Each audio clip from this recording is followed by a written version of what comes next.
غریب و گنگ و بی فریاد، اجاقی سرد و خاموشم، نفس هم سرد و یخ بسته، زمستونه تو آغوشم.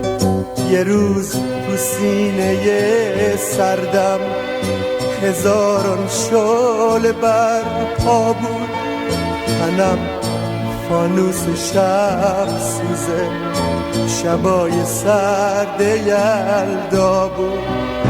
یه شب بادی غریب اومد، تا صبح بارون به من بارید، نمیشد باورم اما چشام خاموشیمو میدید، منو خاموش کرد بارون، میبرد خاکسترام و باد، چشام در انتظار عشق، لبام در حسرت فریاد.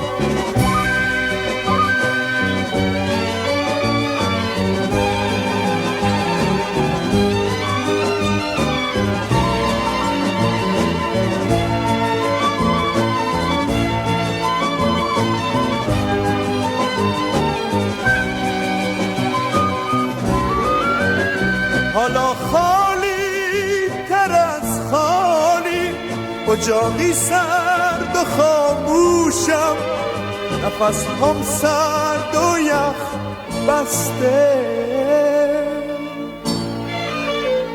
زمستونه تو آغوشم.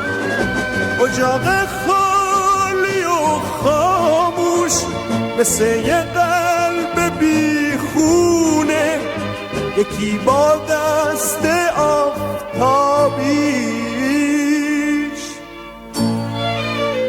تو رگ‌هام خون می جوشونه. میدونم شعله ور میشم، میسوزونم زمستونو، میگیرم با سرانگشتم همه نبضای لرزونو. میدونم شاله بر میشم، میسوزونم زمستونو، میگیرم با سرانگشتم همه نبضای لرزونو.